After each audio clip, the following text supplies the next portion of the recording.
제가 지난 4번의 설교를 통해서 이스라엘이 바벨론에서 귀환하면서 성전 건축을 하는 그 과정을 여러분에게 설명을 드렸습니다. 그 내용을 간단하게 요약해 보면, 하나님께서 바사왕 고레스를 통해서 이스라엘 백성을 바벨론 포로에서 해방시켜서 예루살렘으로 돌아오게 하셨고, 그리고 성전 건축을 하는 소명을 주셨다, 이렇게 말씀을 드렸습니다. 그래서 그들이 무너진 그 솔로몬 성전을 이제 건축을 시작을 했습니다. 그러나 그 과정에서 이스라엘 백성들이 여러 가지 어려움들을 많이 겪었어요. 첫 번째 가장 큰 어려움이 이제 경제적인 어려움이에요. 왜냐하면 그들이 봤던 그 성전은 솔로몬 성전인데, 솔로몬 성전은 정말 너무 굉장히 많은 돈을 들여서 지은 너무 아름다운 성전이잖아요.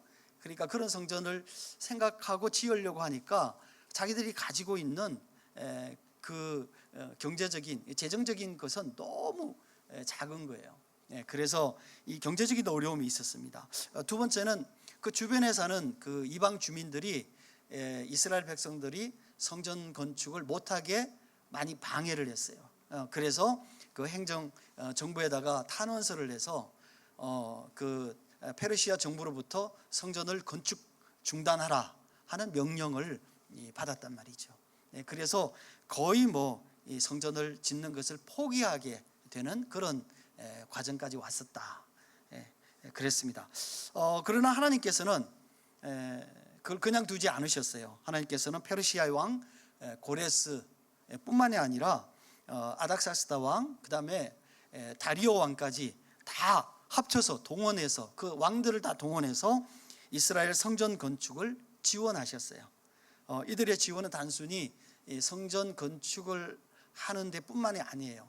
그러니까 성전 건축을 하는 모든 비용을 그들의 세금을 통해서 지원하라, 그렇게 했을 뿐만 아니라 거기에 들어가는 모든 인력들의 비용, 그 다음에 제사장들의 임금, 더 나아가서 제물을 드리는 제물의 비용까지 모든 비용을 다 지원하라, 이렇게 명령했습니다. 사실 이런 상황은 굉장히 이례적인 일이죠. 그러나 사실은 이례적인 일이라기보다는 일어날 수가 없는 일이에요. 이건 불가능한 일이에요. 불가능한 일입니다. 어떻게 세상의 통치국이, 생각해 보세요. 통치국이 식민지 국가가 자기들의 신을 위한 성전을 짓는데 다 돈을 따지고, 그 다음에 제사장의 그 임금도 주고, 심지어는 제물의 비용까지 다 이렇게 부담하는 이런 일이 어떻게 일어날 수가 있겠습니까? 이런 일들은 절대로 일어날 수가 없는 일이라는 거죠. 그렇다면 하나님께서는 왜 이렇게까지 하시면서 이스라엘 백성들이 성전을 건축하게 하셨을까요? 이거 한번 우리가 생각해 볼 필요가 있을 것 같아요. 하나님께서 당신이 하나님으로서 이스라엘 백성의 신으로서의 위상을 어떤 거 공고하게 하기 위해서 성전을 꼭 지어야 된다, 이렇게 말씀하셨을까요? 그렇지 않으면 뭔가 성전을 통해서 이스라엘 백성들을 위로하게 하시기 위해서 이렇게 하셨을까요? 도대체 어떤 이유로 이렇게 성전 건축을 그 왕들을 동원까지 하면서 성전 건축을 하게 하셨을까? 이런 것도 우리가 한번 생각해 볼 필요가 있을 것 같습니다. 제가 지난주까지 에스라 강의 4번을 하면서 이스라엘이 바벨론에서 1차 기원을 하면서 스룹바벨 성전을 건축하는 고까지의 이제 내용을 마쳤는데요. 사실 지난 주중에 저와 함께 학교에 이제 근무했던 그 이제 퇴직하신 교수님, 그분한테 전화가 왔어요. 그러면서 저한테 뜻밖의 얘기를 하시는 거예요. 뭐냐면 그분이 제 설교를 듣고 있다는 거예요. 제가 깜짝 놀랐어요. 아니, 교수님께서 제 설교를 어떻게 들으시게 됐냐고. 그런데 하여튼 우연히 무슨 알고리즘에 의해서 듣게 이제 떠가지고 이제 듣게 됐는데 그 후로부터 이제 계속 이제 듣게 되셨다 이렇게 얘기를 하시는 거죠. 그래서 이 에스라에 대한 설교도 본인이 다 들었다 이렇게 얘기를 하시는 거예요. 그래서 서로 이제 뭐 가끔 통화를 합니다만 그날 또 상당히 좀 긴 시간을 저희가 이제 뭐 살아가는 이제 근황이라든지 또 저희가 요새 생각하고 있는 어떤 그러니까 신학의 어떤 흐름이라든지 또 그분이 되게 이제 저의 그 목회에 대해서 되게 이제 궁금하게 생각하시는 것들 이런 것들을 이제 서로 꽤 오랜 시간 동안 얘기를 나누었습니다. 그런데 제가 그분하고 이제 그 얘기를 쭉 하면서 그 다음에 이제 전화를 끊고 조금 생각하는 시간이 필요했어요. 네, 그러면서 제가 4번에 걸쳐서 했던 그 에스라 설교에 대해서 한번 좀 돌아보는 시간을 가지게 됐습니다. 제가 이 4번의 설교를 하면서 이스라엘 백성들이 하나님께서 이스라엘 백성들에게 성전을 건축하게 하기 위해서 도우신 거, 그 다음에 그 하나님의 도우심에 대한 정말 그 믿음이 필요하다. 그러니까 이런 것들에 대해서 너무 강조점을 둔 나머지 가장 중요한 내용인 성전은 무엇인가, 왜 성전을 건축하게 하셨는가, 이런 부분에 대해서는 조금 제가 좀 소홀하지 않았나 이런 생각이 좀 들었어요. 물론 하나님께서 성전을 건축해 하시는 그 하나님의 도우심, 그 다음에 그것을 위해서 이스라엘 백성들이 가져야 될 믿음, 이거 정말 중요한 거죠. 네, 그러나 그와 함께 과연 이 성전은 과연 왜 필요했던 것일까? 그런 거죠. 왜냐하면 여러분 생각해 보세요. 이스라엘 백성들이 광야에서부터 시작해서 가나안에 들어와서 거의 한 400~500년 동안 성전이 없었거든요. 그냥 성막만 있었단 말이에요. 그리고 난 이후에 성전이 세워진 거예요. 그런데 이제 그래서 그런 내용들을 한번 좀 생각해서 1장에서부터 6장까지의 그 내용을 한번 좀 정리를 해봐야 되겠다라는 생각이 사실은 들었습니다. 그래서 아마 오늘 에스라 1장 1절에서부터 4절까지 읽어서 아까 우리 마집사님도 이거 이 본문이 맞는 거예요? 이렇게 얘기를 하셨어요. 네, 맞습니다. 네, 맞고요. 어쨌든 그래서 그 내용을 조금 얘기를 해보자고 합니다. 하나님께서는 모든 것을 총동원해서 이스라엘 백성이 이 성전 건축을 하도록 도우셨습니다. 조금 전에 말씀드렸지만 그렇다면 하나님께서는 왜 그렇게 이스라엘 백성들이 성전 짓는 일에 그렇게 지대한 관심을 기울였을까요? 그리고 그 의미는 무엇일까? 이 얘기를 우리가 한번 나누어 보려고 합니다. 첫 번째, 이 이스라엘에게 소명으로 주어진 성전 건축의 본질은 무엇인가 한번 생각을 해보려고 합니다. 이 성전 건축에 관한 설교를 하니까 성전 건축을 하는 것이 가장 중요하다, 이거는 맞습니다. 그러나 그보다 더 중요한 내용이 있어요. 그게 뭐냐면 하나님께서 인간을 만드시고 그 인간을 에덴에 살게 하셨습니다. 그 에덴은요 너무 좋은 환경이에요. 왜냐하면 사람이 살 수 있는 가장 좋은 환경을 하나님께서 만드셨어요. 그리고 그곳에 인간을 두셨단 말이죠. 그런데 인간이 그 에덴에서 사는 삶의 본질은 그들이 살고 있는 좋은 환경이 아니에요. 그들이 에덴에서 살고 있는 그 삶의 본질은 뭐냐면은 거기 계시는 하나님과의 교제예요. 이것이 가장 중요한 거예요. 네. 이 말의 의미는 우리 그리스도인의 삶이 세상 어떤 것보다 더 중요한 것, 축복을 받는 것 다 좋아요. 그러나 우리의 그리스도인으로서의 삶의 본질은 뭐냐면은 하나님과의 교제라는 거예요. 이것이 우리의 삶의 본질이라는 거예요.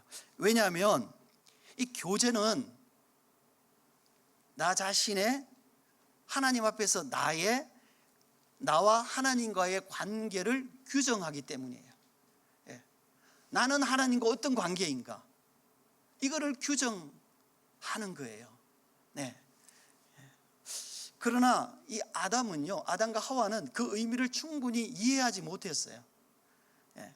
그래서 아담과 하와는 하나님과의 교제를 통해서 자신의 신분과 위상을 확인하기보다는 본인들이 하나님과 같은 직위를 가짐으로써 자기들이 어떤 위상을 가지려고 노력을 했어요.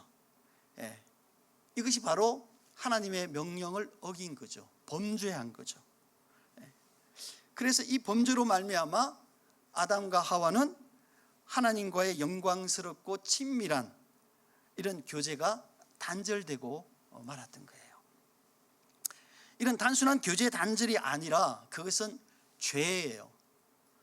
그리고 그 죄의 결과는 사망이에요. 로마서 5장 12절에는 이 사건에 대한 해석을 하고 있습니다. 뭐라고 해석을 하고 있느냐면은 한 사람으로 말미암아 죄가 세상에 들어오고 죄로 말미암아 사망이 세상에 들어왔다. 이렇게 해석하고 있어요. 그 후에 하나님께서는 애굽에서 430년 동안 종로로 타던 이스라엘을 애굽에서 건져내시고 약속의 땅인 가나안으로 가기 위한 준비를 하실 때 광야에서 하나님께서 이스라엘을 애굽에서 구원해 내신 그 목적을 설명하고 있어요. 그것이 출애굽기 19장 4절에서부터 6절 말씀이에요. 여러분 우리가 같이 한번 좀 읽어보도록 했으면 좋겠습니다. 같이 한번 읽어보겠습니다. 시작. 내가 애굽 사람에게 어떻게 행하였음과 내가 어떻게 독수리 날개로 너희를 업어 내게로 인도하였음을 너희가 보았느니라. 세계가 다 내게 속하였나니 너희가 내 말을 잘 듣고 내 언약을 지키면 너희는 모든 민족 중에서 내 소유가 되겠고 너희가 내게 대하여 제사장 나라가 되며 거룩한 백성이 되리라. 너는 이 말을 이스라엘 자손에게 전할지어다. 이렇게 되어 있어요.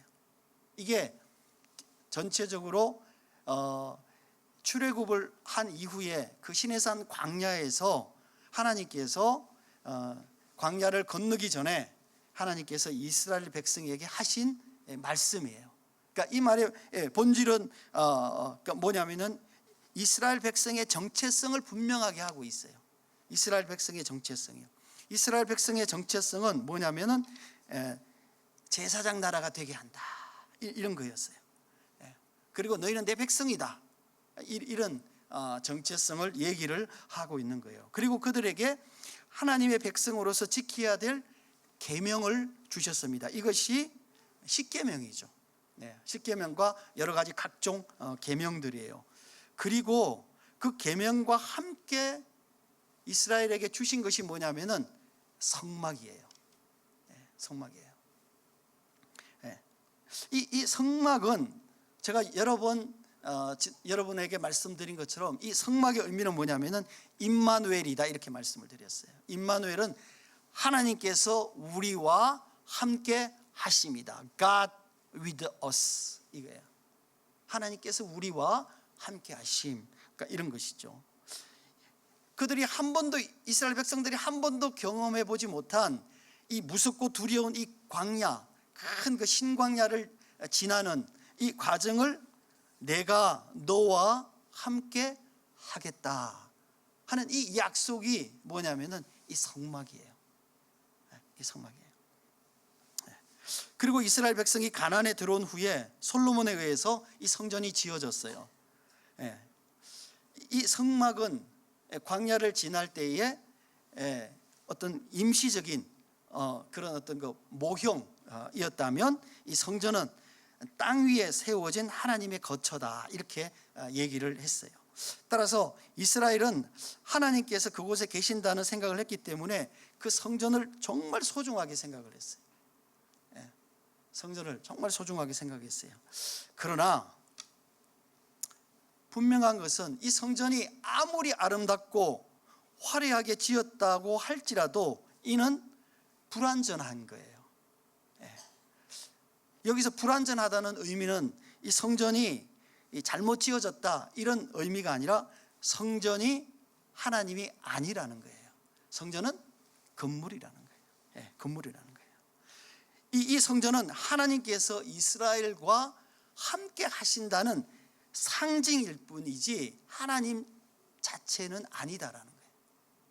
하나님 자체가 아니라는 거예요. 성전은 하나님께서 이스라엘과 함께 계신다는 것을 알려줄 뿐 아니라 하나님과의 관계를 유지하기 위한 그 의식인 제사가 드려지는 장소예요. 그러니까 여러분, 제사를 지낸다는 것은 뭐예요? 하나님과 관계를 회복한다는 거잖아요.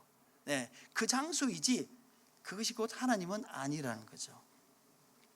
따라서 성전은 이스라엘 백성에게 그들의 죄악에도 불구하고 하나님께서 그들과 함께 하신다는 강력한 메시지예요. 강력한 메시지죠. 그러나 이스라엘 백성들은 그러한 하나님의 의도를 잘 이해하지 못했습니다. 그리고 본론적으로 예수 그리스도께서 이 땅에 임마누엘로 오심으로 말미암아 성전의 모형이 아닌 실존하시는 하나님의 백성들 가운데 성전으로서 예수님께서 계셨던 것이에요. 그리고 예수께서 이 땅에 오심으로 말미암아 우리가 다시 에덴에서 하나님과 나누었던 그 하나님과의 교제를 회복하게 하는 그런 그 사역을 하시기 위해서 이 땅에 오셨던 것이에요. 그래서 이 성전은 결코 완전해질 수 없으며 이 성전은 인간의 연약함 때문에 하나님께서 베푸시는 은혜이며 우리와 함께 하시는 하나님이시다 하는 것을 기억하게 하시기 위해서 우리에게 보여주시는 모델인 거예요. 이걸 우리가 정확하게 이해를 해야 되는 것입니다. 두 번째 우리가 생각해야 될 것은 성전을 통해서 하나님께서 과연 영광을 거두시는가 하는 것이에요. 이 성전을 통해서 우리 지어진 이 성전을 통해서 하나님은 과연 영광을 거두시는가. 에스라 1장에서 6장까지의 내용, 즉 이스라엘의 성전 건축을 통해서 하나님께서 말씀하시고자 하는 것은 무엇일까 하는 거예요. 하나님께서 성전을 지을 적극적인 의사가 없는 이스라엘 백성들에게 고레스와 아스닥삭스 왕과 심지어는 다리오 왕까지를 동원해서 이스라엘 백성들이 성전을 짓지 않으면 안 되게끔 하셨어요. 그 내용을 살펴보면 이렇습니다. 에스라 6장 7절에 뭐라고 기록되어 있냐면은 하나님의 성전 공사를 막지 말고 이렇게 되어 있어요. 이게 누가 한 거냐면은 페르시아 정부가 얘기한 거예요. 그 다음에 8절에 보니까 그들로 멈추지 않게 하라 이렇게 되어 있어요. 그 다음에 12절에 신속히 행할지어다 이렇게 되어 있어요. 그 말의 의미는 뭡니까? 절대로 성전 건축하는 것을 완성하기 전에는 중단하지 말고 반드시 그리고 빨리 완성해라 이런 얘기를 여기에 담고 있는 거예요. 그것이 이스라엘 백성들의 마음이 아니라 페르시아 정부가 이스라엘 백성들에게, 그 다음에 그 주변에 있는 행정관들에게 명령한 거예요. 참 어이없는 명령인 거죠. 그러나 하나님께서 그렇게 하신 거죠. 이 성전의 건축은요, 이 하나님의 눈물겨운 노력이에요. 우리가 그걸 이해해야 돼요. 성전 건축을 위해서 이렇게 하셨다는 것은 이스라엘이 막 자발적으로 정말 우리가 건축하기를 원합니다, 하나님 우리가 이게 아니라 하나님께서 정말 이스라엘 백성들이 이 성전을 건축할 수 있도록 도와주시고 하나님의 일방적 노력에 의해서 이 성전이 건축된 거예요. 그러니까 이스라엘 백성들은 이 자기네들이 원하는 이 성전 건축을 그냥 요새 시체말로 아주 날로 먹은 거죠. 그렇지 않습니까? 별로 노력도 안 하고 그냥 다 돈을 페르시아 정부에서 다 줘가지고 그냥 한 거예요. 별로 본인들의 희생 없이 성전 건축을 한 것이란 말이에요. 그것은 하나님께서 이스라엘 백성들에게 나는 너의 하나님이다, 그리고 나는 너와 함께 하시는 하나님이다 하는 것을 정말 강력하게 보여주시는 메시지인 거예요. 예. 그 메시지를 이스라엘 백성들에게 전하시려고 이 성전을 그렇게 하나님께서 열심으로 건축하신 거예요. 예. 사실은 뭐 이런 일이 정말 절대로 정상적인 일은 아니죠. 예. 하나님께서 절대로 이 성전을 통해서 내가 이스라엘의 신으로서 정말 큰 추앙을 내가 받아야 된다, 이런 생각을 하시고 성전 건축을 그렇게 열심히 하게끔 하신 것이 결코 아니라는 거예요. 결코 아니라는 거예요. 예. 여러분 생각해 보십시오. 이 상황을 한번 생각해 보시면 너무나 어이가 없는 상황이에요. 여러분, 만약에 이스라엘 백성들이 하나님을 정말 모시기 위한 그런 마음이 간절했다면, 하나님 가지 마세요, 하나님 여기 계세요, 우리와 함께 계세요, 막 이렇게 정말 수천 번 수만 번 해도 부족할 판인데, 그들에게는 그런 마음이 그닥 그렇게 많지 않았어요. 오히려 하나님께서 뭐라고 그러시냐면, 내가 너와 함께 할게, 내가 너 앞에 여기 있을게, 내가 바로 여기 있지 않니, 이렇게 보여주시는 것이 성전이라는 거예요. 거꾸로 된 거 아니에요? 네. 이 거꾸로 된 거예요. 하나님께서 그러면 왜 이렇게까지 하셔야 되느냐 하는 거예요.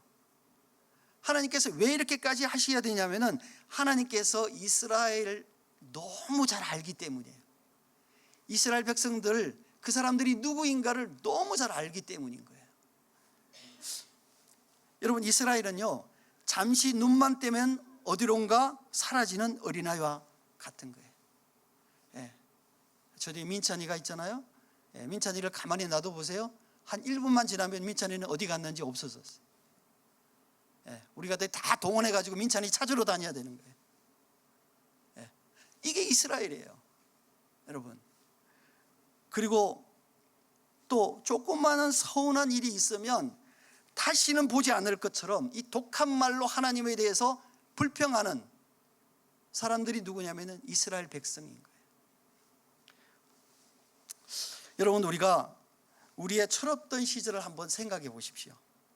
부모님들이 최선을 다해서 자녀들, 우리들을 돌아보셨어요. 근데 조금 우리 마음에 들지 않으면 우리는 어떻게 했습니까? 이 부모님의 마음에, 이 가슴에 이 못지라는 말을 서슴없이 했어요. 그렇잖아요. 심지어는 주변의 사람들과 비교하면서 도대체 엄마 아빠가 나에게 해준 게 뭐냐 말이지, 이런 얘기를 서슴없이 하는 거예요. 그런 말을 들을 때, 이런 말도 안 되는 이 상황에서 부모님들은 그 자녀들의 말도 안 되는 그 불평보다 조금 더 내가 해주지 못한 것에 대해서 가슴 아파했단 말이에요. 그렇지 않습니까? 여러분이 부모가 되어 보시니까 어떻습니까? 자녀들이 혹시 여러분의 불평을, 자녀들에게 혹시 이런 여러분의 불평을 들을 때 어떤 생각이 듭니까? 자녀들에 대해서 저 못된 놈, 이렇게 생각이 듭니까? 아니면은 그 말을 다 들으셨던 여러분의 부모님이 생각나십니까? 여러분, 이스라엘은요, 이런 우리가 철없던 시절에 했던 행동을 하는 그런 사람들이에요. 그런 사람들이에요. 그것이 이스라엘이기도 하지만 하나님 앞에서 또 누구예요? 저와 또 여러분이기도 한 거예요. 하나님께서는 이렇게 불평하는 이스라엘에 대해서 꾸짖지 않으시고 항상 뭐라고 말씀하시냐면은, 그래도 나는 너와 함께하겠다. 그래도 나는 너와 함께 하시겠다고 하면서 참으시면서 기다리고 계시는 분이라는 거예요. 여러분, 지금까지 제가 여러분에게 드린 말씀을 한번 생각해 보십시오. 성전 건축을 통해서 하나님의 영광을 받으셨습니까? 아닙니다. 절대로 아니에요. 절대로 아니에요. 어떻게 보면 성전 건축을 통해서 하나님께서 영광을 받으셨다기보다는 하나님께서 하나님의 소리를 외면하는 이스라엘 백성들을 향해서 얘들아, 내가 여기 있어. 내가 여기 있단 말이야. 이렇게 소리치는 이 안타까운 마음이 어디에 있느냐면 그 성전에 있는 거예요. 그게 성전의 본질이에요. 그게 성전의 본질이에요, 여러분. 세 번째, 이 성전은요, 예수 그리스도에 의해서 완성이 됩니다. 예수님께서는 이 성전을 아주 애지중지하는 이스라엘 백성들에게 아주 폭탄과 같은 선언을 하십니다. 우리가 알고 있는 것처럼 예수님께서 너희가 이 성전을 허물라, 그러면 내가 3일 만에 이 성전을 재건하겠다, 이렇게 얘기를 했어요. 그 사람들이 의아했어요. 이 성전을 40년 동안 지금 짓고 있는 거예요. 그 당시에 헤롯이 40년 동안 짓고 있는데 이거를 허물면, 뭐 하루에 허물 수도 없겠지만 어쨌든 허물면 어떻게 이 40년 동안 지은 이 성전을 내가 사흘 만에 어떻게 새로 건축한단 말이야. 이건 말도 안 되는 소리다, 이렇게 생각을 얘기를 했단 말이에요. 그런데 예수님께서 말씀하신 의도는 무엇입니까? 예수 그리스도께서 죽으시고 3일 만에 부활하시는 그것을 설명하고 계신다는 거예요. 그 말의 의미는 무엇입니까? 예수 그리스도가 바로 뭐라는 거예요? 성전이다 라고 말씀하시는 거예요. 예수님께서 성전으로 이 땅에 오셨어요. 그리고 그 성전이신 예수 그리스도께서 우리와 하나님의 관계를 회복하시기 위해서 이 땅에 오시고 십자가에 죽으셨다는 거예요. 그리고 그들이 지은 이 성전은 예수 그리스도의 부활로 말미암아 완성되어지는 거예요. 이것이 성전이에요, 여러분. 이스라엘 백성들은 성전을 하나님과의 관계의 회복을 위한, 화목을 위한 장소로 인식은 했지만 이것은 모형이에요. 진정한 성전이 아니에요. 진정한 성전은, 참 성전은 예수 그리스도다 하는 거예요.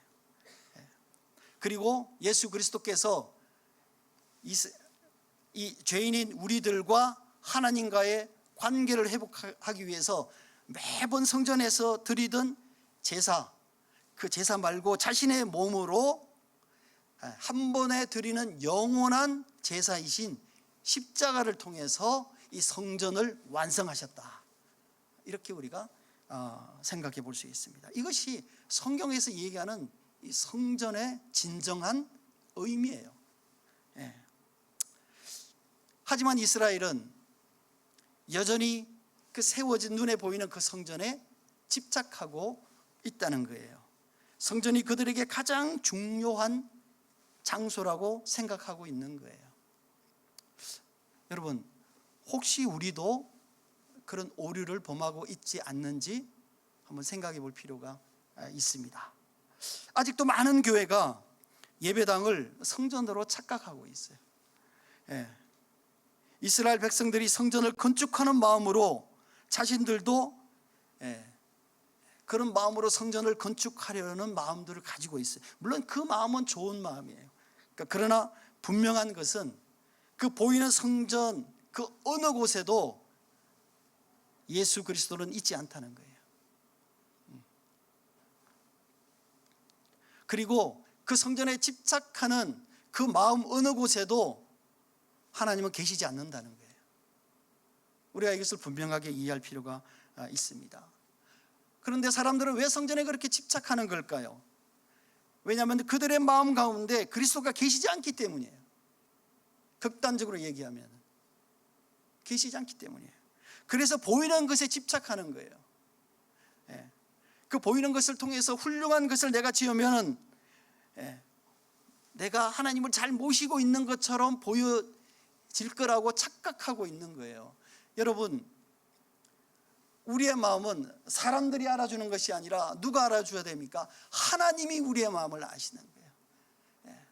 그 마음에 사람들에게 잘 보이려고 하는 마음은 있지만 하나님에 대한 마음은 없다는 것을 하나님이 알고 계신다는 거예요.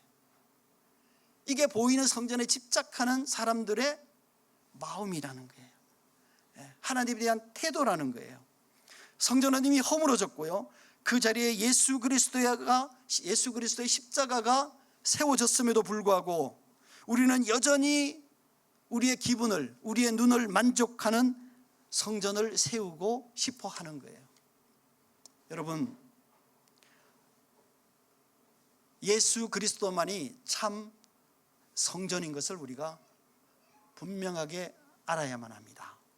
사랑하는 성도 여러분, 성전은 하나님께서 우리를 사랑하시며 하나님께서 우리와 함께 하신다는 사실을 고백하는 눈물겨운 하나님의 고백이에요.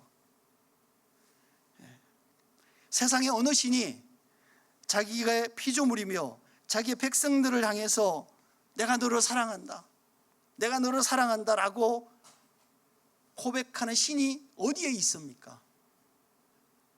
그 신은 한 분밖에 없어요. 곧 하나님이십니다. 하나님이십니다. 세상에 이런 하나님이 어디에 있어요? 이런 신이 어디에 있어요? 혹시 우리는 여전히 이스라엘과 같이 내 안에 거주하시는 그 하나님을 외면한 채 하나님을 찾는다는 명분으로 이곳저곳 분주하게 눈에 보이는 성전, 눈에 보이는 사람들을 쫓아다니지 않는지 한번 우리 자신을 돌아볼 필요가 있습니다. 내 안에 내주하시는 성령 되시는 그 하나님께서 원하시는 것은 무엇입니까? 그것은 우리의 마음과 뜻과 정성을 다해서 주님을 섬기는 거예요. 우리가 주님을 진심으로 섬긴다는 것은 무엇이겠습니까? 주님, 내가 주님 사랑합니다, 이렇게 고백하는 거예요. 그리고 이 세상의 삶이 참으로 공고하고 힘듦에도 불구하고 우리가 하나님의 백성으로 그리스도의 제자로 하나님께서 나에게 원하시는 삶을 온전하게 우리가 살아내는 거예요.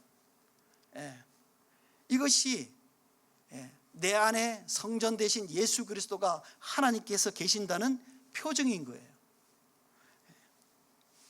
이것이 바로 성전을 온전하게 이해하는 것이며 참 성전 되신 예수 그리스도를 모시고 살아가는 삶입니다.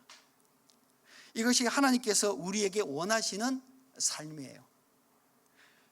그렇게 살아가는 여러분의 삶의 행보에 참 성전 되신 예수 그리스도의 은혜와 임재가 함께 하시기를 간절히 축원합니다.